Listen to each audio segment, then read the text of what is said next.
എന്റെ ഭാര്യയുടെ പേര് സമൃദ്ധ എന്നല്ലല്ലേ, അർച്ചന എന്നല്ലേ? ഒന്നും മിണ്ടാതിരിക്കേ.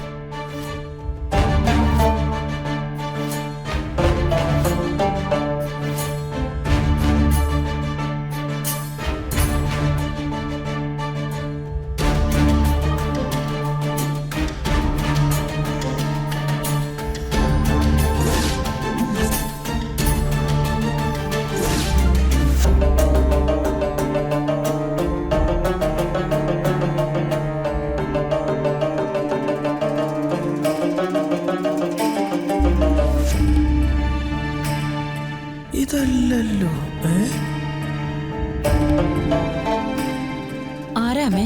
മോളെ, ഇത് നമ്മുടെ ഗൗരിമോളുടെ കൂടെ പഠിക്കുന്ന ഇന്ദുവിന്റെ അച്ഛനാ. ആ, ഓക്കെ. ഇന്ദുവിന്റെ ഏതോ ബുക്ക് മോളുടെ കയ്യിലുണ്ടെന്നാ പറയുന്നത്. ആ, ഒന്ന് നോക്കിയെടുത്ത് കൊടുക്ക്. ശരി, ഞാനിപ്പോ എടുത്തിട്ട് വരാം. ആ. ഏത് ബുക്കാന്ന് വല്ലതും പറഞ്ഞോ?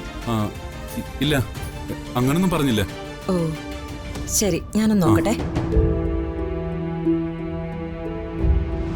ഗൗരിമോളുടെ കൂട്ടുകാരിയുടെ അച്ഛൻ ഇവിടം വരെ വന്നിട്ട് ഒരു ചായ കുടിക്കാതെ പോകുന്നത് ശരിയല്ല. ബുക്ക് നോക്കി എടുക്കുമ്പോഴത്തേക്കും ഞാനൊരു ചായ എടുക്കാം. നിങ്ങളിരിക്കേ.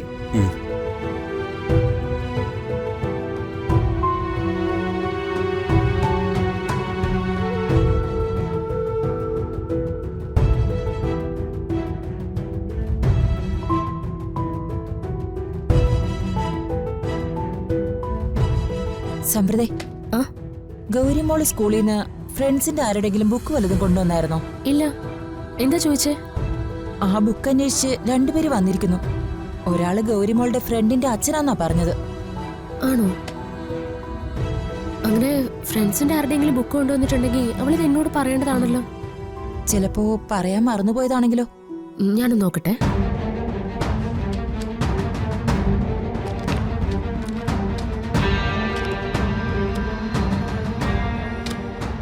ഇതെല്ലാം ഗൗരിമോളുടെ ബുക്കുകളാ, അല്ലാതെ വേറെ ആരുടെയും ബുക്ക് ഇവിടെ ഇല്ല.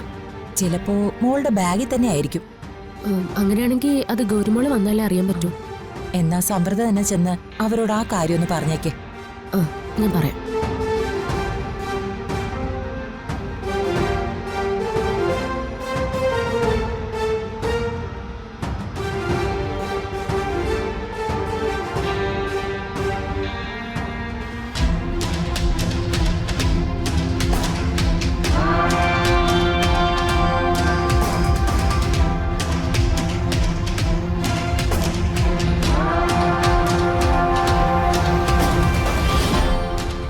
എവിടെ?